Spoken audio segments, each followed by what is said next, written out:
Nous sommes arrivés à la vente aux enchères, Mecum à Kissimmee, Floride. C'est mon Super Bowl, j'adore ça. Je ne vends rien cette semaine, je n'essaierai pas de vendre ici, je suis là pour acheter. C'est le premier jour, il est tôt, j'essaie d'arriver ici avant même qu'ils ouvrent parce que je veux les voitures sans prix de réserve. Le premier jour, les voitures sans prix de réserve sont les premières à passer. J'ai fait de bonnes affaires l'an dernier et veux recommencer. Mais la circulation à Orlando est horrible, il y a toujours un accident. Il est déjà 10h01, la vente aux enchères a commencé à 10h. Je suis tellement frustré à cause de ça, mais on va entrer dans la vente aux enchères. Voir ce qu'il y a aujourd'hui et voir quelles bonnes affaires on peut trouver à la vente aux enchères Mikomoto. Le premier jour, vous allez m'accompagner. Je m'appelle Craig de Flying Wheels. Allons-y.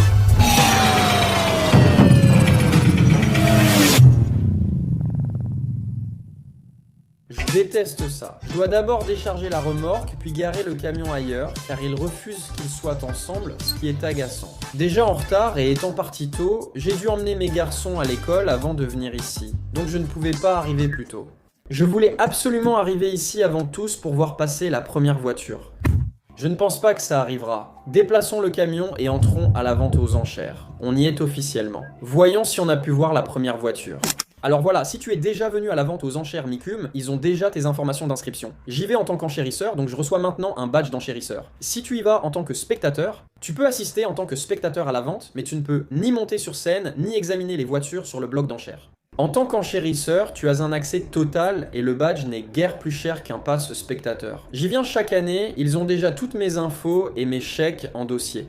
J'ai une limite de 250 000 $, je peux dépenser jusqu'à 250 000, ce que je ne ferai pas. Mais je pourrais, donc j'ai un accès total à tout, ce qui veut dire que toi aussi, tu l'as. On va te montrer ce qui se passe ici, comment ça marche et à quoi faire attention. Profite aussi du fun, comme le Yamaha Banshee derrière la coccinelle jaune. Entrons à la vente aux enchères. On va commencer tout de suite avant que tout ne se passe. Dans les commentaires. Oui, je porte une sacoche d'homme, on se moque de moi tout le temps pour ça. Il y a mon appareil photo, il y a mon eau, il y a mes clés, il y a mon... Tout va là-dedans. Alors laissez-moi tranquille, s'il vous plaît. J'en entends déjà assez comme ça. Mes amis latinos appellent ça une camineta, c'est une sacoche d'homme, je suppose que je dois le préciser. Donc, quelque chose s'est déjà vendu, ils en sont déjà à la 32e voiture, quelque chose vient de se vendre pour 32 000 $. C'était une table basse Volkswagen. Ils ne sont pas encore passés aux voitures, ils restent sur l'art, c'est génial, on va bientôt voir les premières voitures défiler.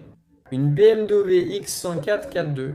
Beaucoup de ces véhicules sont sans réserve, je doute que celui-ci le soit, mais ils l'indiqueront si c'est le cas. Ils sont encore sur l'art, les voiturettes de golf, puis passeront aux voitures. Vous verrez NR sur cette coccinelle.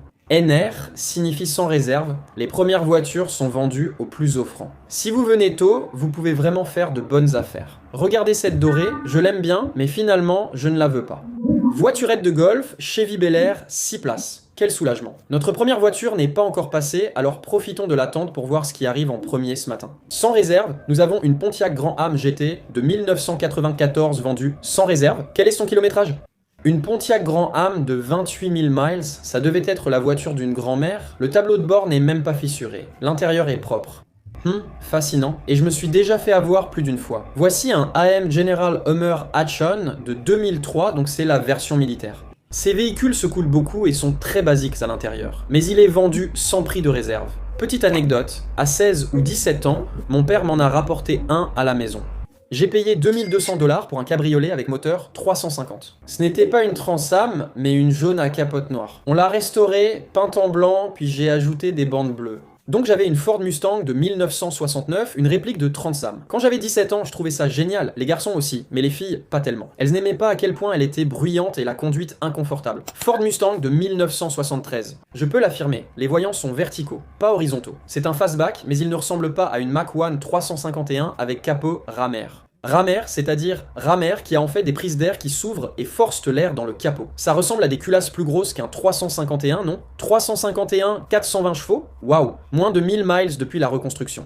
Qu'est-ce que c'est et pourquoi j'en voudrais ? 2009 Thoroughbred Stallion, une Volkswagen Thing maintenant. Question quiz, qui sait dans quel film d'Adam Sandler la Volkswagen Thing est apparue ? Et fait amusant, quand celles-ci ont un accident, toutes ces pièces sont amovibles. Si jamais tu avais un accident, toutes les pièces volaient partout. J'aime vraiment ça en fait. Un Chevy Avalanche très propre. Enfin, il n'est pas si propre que ça. Il paraît propre sous les LED, mais la peinture des bandes est délavée. Le ruban adhésif double face se décolle aussi. C'est un Chevy Avalanche de 66 000 miles avec intérieur en tissu LS. Rien d'extraordinaire.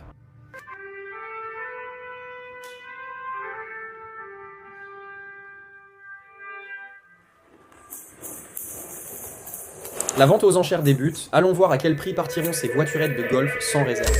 Jimmy, ça fait du bien d'être de retour. Oh là là, je m'améliore à chaque fois qu'on y joue. On dirait que ça fait 6 mois qu'on était ici. Ouais, rejouons-la encore. Combien de personnes pensent qu'on devrait la rejouer? Ouais, parfait. On va la rejouer 12 fois de plus chaque matin, alors soyez là demain matin, on la rejouera encore. Ils vont passer aux annonces tout de suite. C'est important d'écouter toutes les annonces parce qu'elles vont vous donner tous les détails. Tout ce que vous devez savoir sur les enchères ou la vente. Donc, si vous vendez une voiture, vous pouvez monter sur le podium avec le commissaire-priseur. Maintenant, si votre voiture est en attente, allez là-bas et attendez. Les commissaires-priseurs viendront vous trouver. Donc, quand votre voiture passera, ils vous feront monter avec la voiture. Si vous savez que vous voulez enchérir sur une voiture, demandez à un des gars pour qu'il sache combien vous voulez dépenser pour une voiture. Attirez leur attention, ils s'assureront que vous êtes un enchérisseur quand vous serez prêt. Ils proposent aussi un service de transport. Si vous achetez une voiture ici et que vous avez besoin de l'envoyer ailleurs, ils vous aideront pour l'expédition. Maintenant, ce que vous devez savoir ici, c'est que tout est rouge. La lumière rouge signifie vendu en l'état. Vous n'avez aucune garantie pour inspecter le véhicule avant. Vous savez ce que vous achetez. Sachez ce que vous achetez avant d'enchérir. Donc, cette première voiturette de golf est électrique et elle date de 1960. Voiturette de golf électrique, 1960, 10 passagers, sans prix de réserve. 2000 $. Voiturette de golf pour 10 passagers. 1002. 1000 balles. 1000 et encore. Sainte-Marie. Cet objet est impeccable pour une 1960. Ça va se vendre pour 2000 $, non, 2500. On est à 3000 en ce moment. 4000. Waouh, ça continue. Royal Enfield Dual Sport Bike de 2021 pour 2250. Je pense que ça vaut la peine, même avec plus de 10% de frais d'acheteur, il nous restait encore 250 $. Nous allons la vendre, ils sont à 2000 ou 2500 $ actuellement. Vendu à 2500, donc ce sera autour de 3000 si... Oh, l'enchère continue. Ils ne l'ont pas vendu. Mais maintenant, la Goldwing monte. Pas de prix de réserve non plus sur cette Goldwing, ça commence à 2900. 15, sans prix de réserve. Je parie qu'elle partira pour 2500, c'est mon pronostic. Ils sont à 2500 actuellement. Parfois, cette coccinelle passe aussi sans prix de réserve. 3000 $ à 2500. 3000 $. Vends-la. Oui, j'ai ça. La piscine est installée maintenant, donc... Ils n'avaient reçu aucune offre, donc le prix est passé de 25 000 à 2000, et maintenant ils ont des offres à 2000 $. Attention aux enchères fictives. Les enchères fictives, c'est quand le commissaire-priseur augmente votre prix, car il y a... Même sans prix de réserve, le vendeur attend un montant minimum. Donc, la Goldwing est à 2000 $ en ligne actuellement, vendu 22. Vendu pour 2200 $. Dollars 10 005. Vont-ils le vendre? Le prix est très bon. Il me semble que c'est une super coccinelle. Vends-le. Je suis très intéressé. Une réplique de la Mach 5 de Speed Racer à 5 ou 7 vitesses, réalisée avec beaucoup de soin. Impossible de lui donner un prix. Je paie juste la valeur d'une C4 en vérifiant le kilométrage et le prix. J'enchéris jusqu'à cette somme. Je ne trouve aucune info sur cette voiture avec ce numéro de série. Corvette Speed Racer Mach 5 de 1996 réplique avec environ 120 000 $ investis. On ne l'aura sûrement pas au prix d'une Corvette C4. Là, la discussion commence. Bonjour. Bonjour, bon matin. 10 000 $. Youhou, 10 000 $. Merci, 15 000. 10 000 $, ce n'est pas une enchère de 15. 20. Je ne pense pas qu'il y ait de l'argent dessus. Quelqu'un offre 20 000. Ils cherchent à obtenir des offres. 20. Eh bien, ils ont de l'argent. 20 000 $, 25 000 $. À 25 000. Quelqu'un surenchérit à 27. 25 000 $, pas de vente. Cette Oldsmobile Cutlass Supreme Cabriolet 1970 réplique 442 vaut 40 000 $. La Star Trek Discovery Slingshot, au design étrange, est en vente sans prix de réserve. Je suis curieux de son prix final.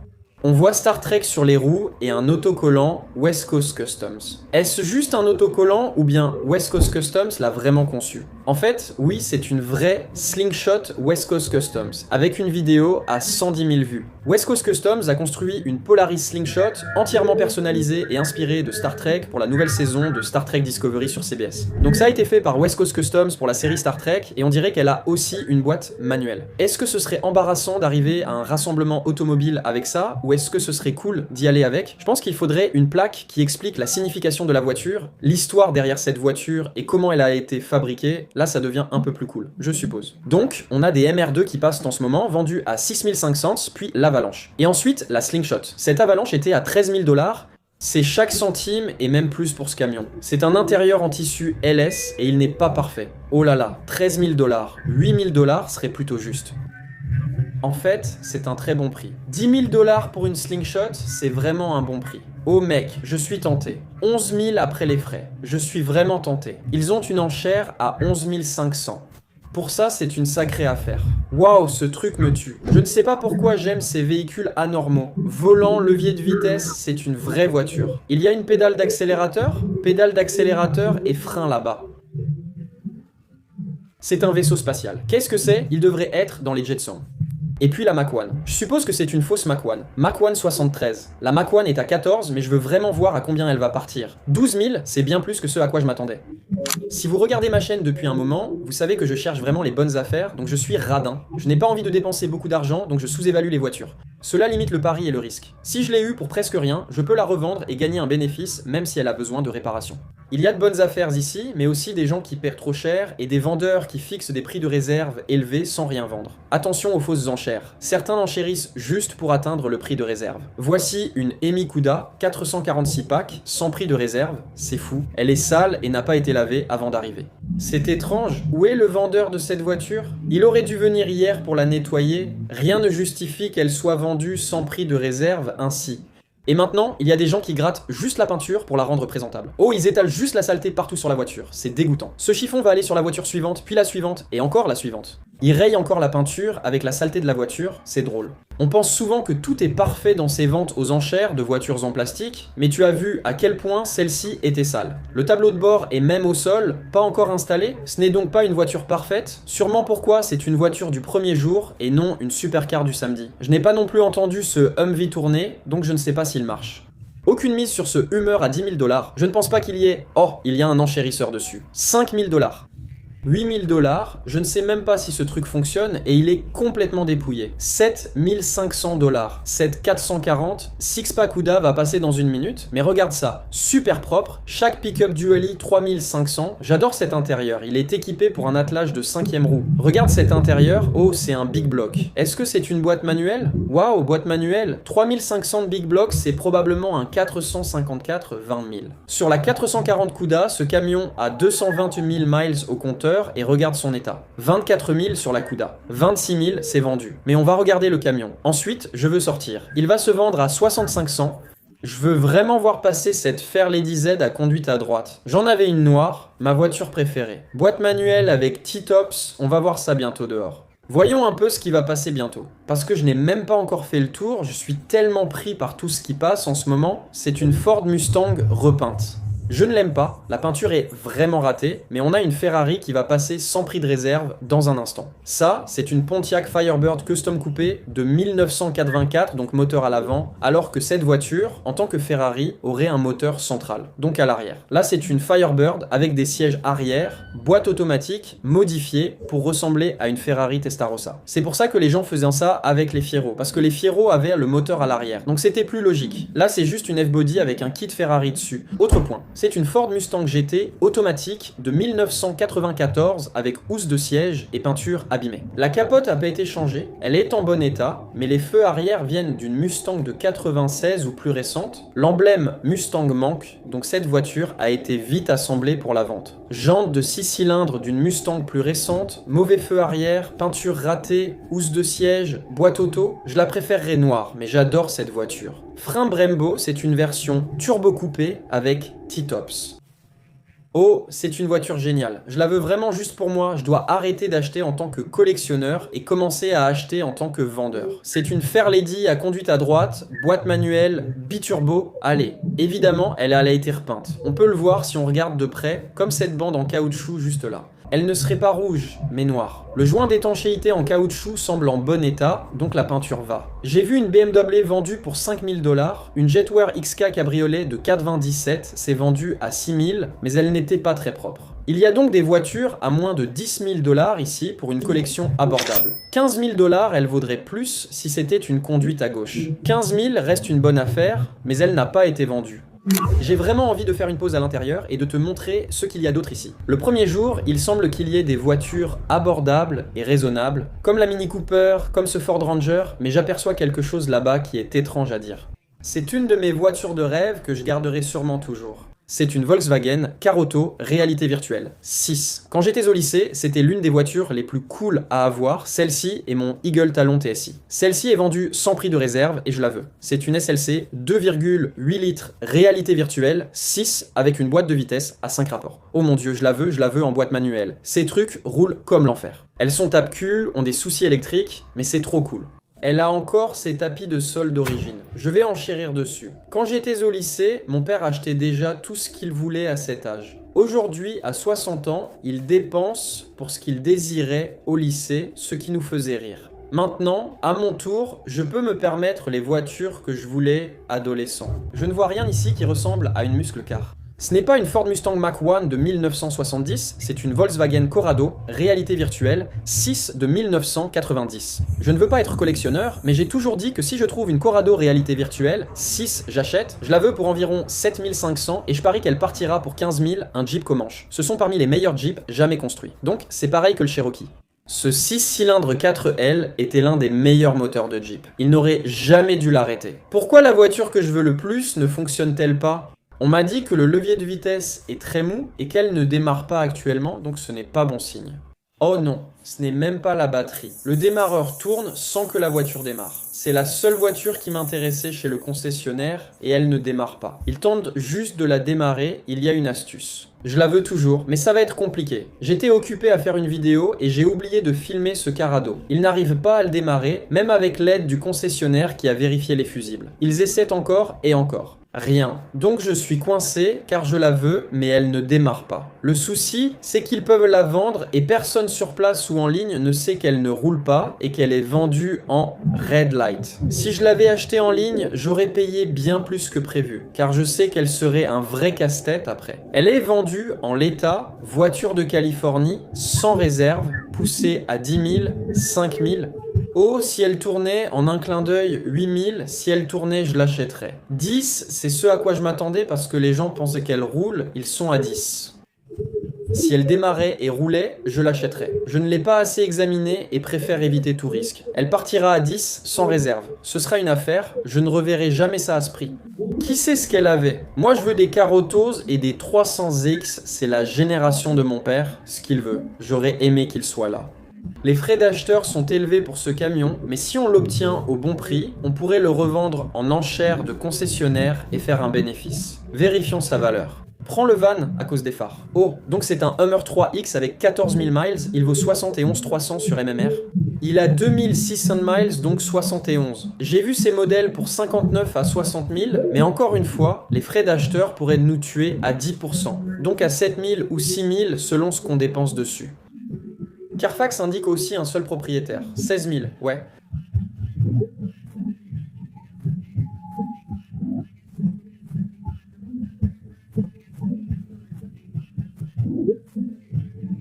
Cette voiture valait 120 000 $ l'an dernier, mec, avec un prix catalogue de 120 000 $ en 2025. Elle a 2600 miles, valait 126 000 $, maintenant 76 000. Je suis content que d'autres perdent de l'argent sur les véhicules électriques. Passons de l'excitation de la vente aux enchères et voyons ce qu'il y a vraiment. Comme ce Ford Bronco Sandrail Dragster de 1966 avec un 6 cylindres en ligne suralimenté, c'est un moteur génial. Imagine le couple que ça doit sortir avec une boîte manuelle 3 vitesses. Regarde ses pneus, une vieille T-Bird. Papa, elle en a une comme ça. On a une Dodge Coronet, c'est bien ça? Oui, une Hemi Coronet. 1969 Super B, oui, Super B. Je connais parfois mes voitures. Ça, c'est une Challenger RT. Presque toutes les trois se ressemblent, mais non. Ça, c'est une Challenger RT, ça, c'est une Super B et c'est une Coronet RT. Mais regarde, elles sont presque les mêmes voitures. Oh, une Ford GT, ça, c'est une voiture à un demi-million de dollars. Je crois qu'elle baisse un peu de prix, peut-être à 450 000 maintenant. Petite anecdote, quand j'étais à Dallas, lors de mes coups il y a quelques mois, j'ai filmé une Testarossa. Un gaz avec 300 000 abonnés sur Instagram, qui nous suit sur YouTube, l'a acheté. Il la possède toujours mais elle ne roule pas encore. Il travaille dessus chez le concessionnaire Ferrari. À San Antonio, dès qu'elle fonctionne, il l'enverra aux Émirats. Depuis les Émirats, elle part au Qatar, et c'est ce qu'il fait. Il exporte simplement des voitures haut de gamme. Par exemple, il y a une petite course là-bas pour laquelle il va aussi expédier une voiture s'il l'achète. C'est un autre monde, un autre argent là-bas, et il la transporte en avion. Pas seulement une voiture. Pour l'exposition. Zeo 67. Est-ce une transmission manuelle? Non, c'est une automatique. Dernière génération de Corvette avec des transmissions manuelles, donc elles sont de plus en plus recherchées. Je trouve ces voitures rares, mais j'en vois souvent aux ventes aux enchères. Sont-elles vraiment si rares? Je crois que c'est un V8 4 litres Ford, comme Carroll Shelby de chez Ford.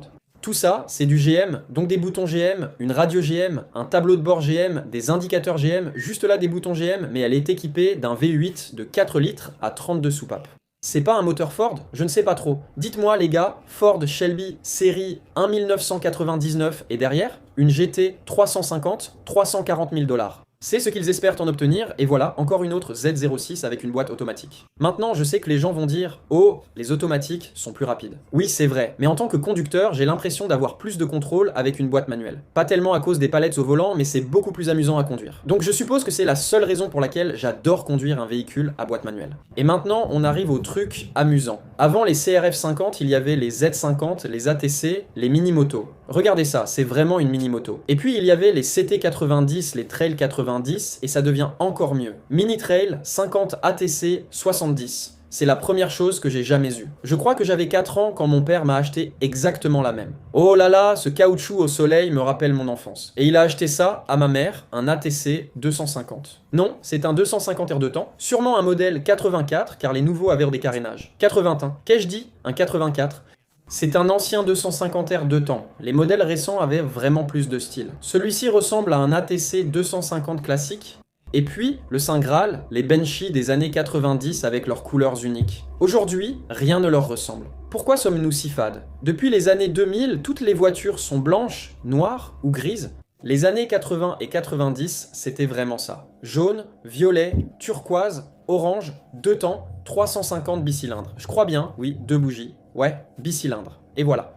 On a du violet, du blanc, des gris cassés et du rose. Les années 90, c'est génial. Je mange un gyro à 22 $ devant l'écran et une Chevrolet Corvette 1976 vient d'être vendue 6 000 $ rouge. Si j'avais été là, ça aurait sûrement été une belle affaire. J'ai sous-estimé la chaleur de la Floride centrale en janvier. Il fait très chaud, je change de t-shirt et de chaussettes. C'est mon yoga. Changer de chaussettes sans toucher le sol. Je crie sûrement à cause de la radio Metallica et de mes lunettes Meta. Retour à la vente aux enchères, je suis prêt. J'adore ces lunettes. Et Meta met la musique en pause. Je me demande si je peux changer leur nom en sexy. Mon frère Adam parle à John Cena comme à un meilleur ami. Et regarde ça, c'était le but des plaques du Montana. UO, Whistle Diesel a eu des ennuis pour ça. Je suis presque sûr que les États vont sévir maintenant qu'ils essaient de faire de lui un exemple pour avoir évité la taxe de vente. Mais c'est ça, la faille du Montana. Combien ce gars a-t-il d'argent à jeter par les fenêtres pour laisser sa Lamborghini dehors, sans toit, des affaires à l'intérieur, sur un parking en terre battue? Toute la poussière qui va s'accumuler dans cette voiture, il s'en fiche vraiment. Est-ce qu'il s'en soucie? Je n'envie pas la voiture, mais le fait qu'il s'en fiche. C'est une belle voiture. On reprend après le déjeuner. Je t'explique 2-3 choses. La vente aux enchères Mikoum dure environ 2 semaines avec des centaines, voire des milliers de voitures. Je n'ai pas le chiffre exact. Ça dure plusieurs jours et les plus belles ou chères sont présentées le week-end pour attirer plus de monde et d'argent. Si tu viens les jours creux, comme mardi ou mercredi matin, ou tard le soir comme aujourd'hui, tu trouves souvent de bonnes affaires. Par exemple, j'ai vendu ma Ferrari à la vente aux enchères Barrett-Jackson sans prix de réserve pour 40 000 $. C'est littéralement la Ferrari la moins chère que j'ai jamais vue. Regarde ces chars d'assaut, waouh, c'est cool. J'ai vendu la mienne, c'est la Ferrari la moins chère que j'ai jamais vue. Donc il y a des affaires à faire. Celui qui a acheté ma Ferrari a fait une super affaire parce que je viens d'en voir une en bien pire état sur Bring a Trailer qui s'est vendue 70 000. Mais c'est le risque que je prends en vendant sans prix de réserve. C'est pour ça que je ne vends plus sans réserve. Je ne vais pas vendre chez Barrett-Jackson parce qu'ils imposent la vente sans réserve.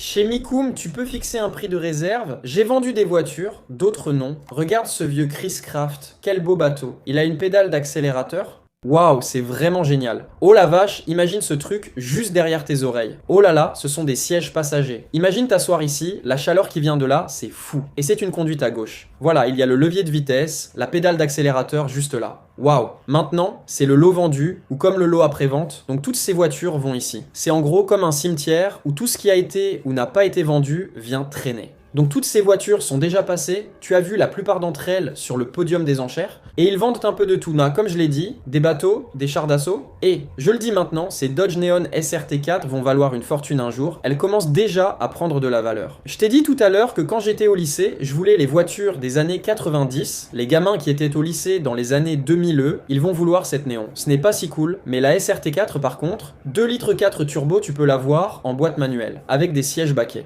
Voilà, boîte manuelle, siège baquet, turbo 4 cylindres. Pour moi, c'est après ma génération, ce n'est pas si cool pour moi, mais ça reste cool. Et ce qui est encore plus cool, si tu le trouves dans un PT Cruiser, même moteur, turbo, intérieur similaire, mais c'est un break, ce que je trouve cool. Pour ceux qui savent, la version GT du PT Cruiser avait-elle le turbo? Je ne pense pas que c'était une SRT, mais le PT Cruiser turbo ressemble à la SRT4. Il existe aussi en cabriolet. Regarde, un Toyota Tacoma 2004-5, ben c'est... Allons revoir la vente aux enchères. Voyons ce qui se passe. Regarde, une Oldsmobile avec seulement 13 000 miles, super propre, un coupé Cadillac. Comment s'appellent ces Cadillacs? Pas une Eldorado? Ah, Eldorado Touring. Ok, sans prix de réserve. On va voir passer cette Corvette C4 aussi, sans prix de réserve. Cadillac, beaucoup de voitures de vieux. Et là, une vieille Datsun Z, une Mustang 302-67. Non, plutôt une 66.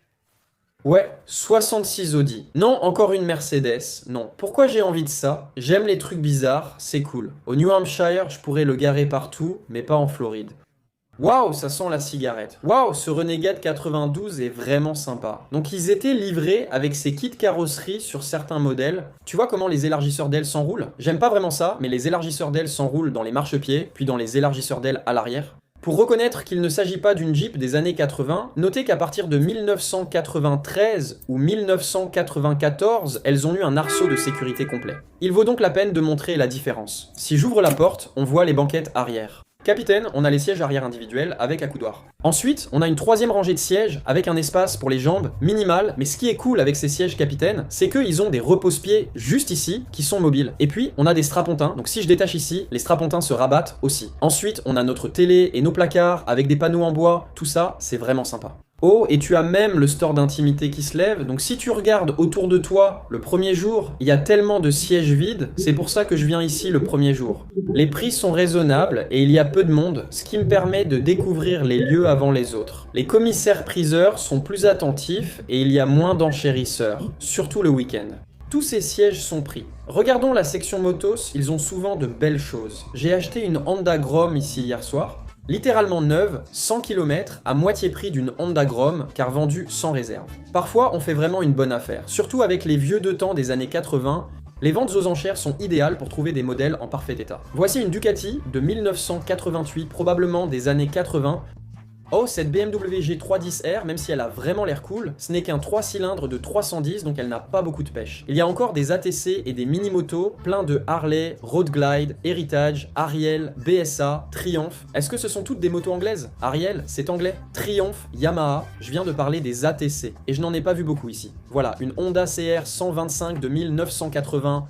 C'est cool, ici il y en a une autre. Une CRR serait un 2 temps, une 420. Je sais qu'ils ont fait une CR 500, c'est l'ancien modèle. Waouh, je dois retourner à cette vente aux enchères. Un modèle X 2024 s'est vendu 36 500.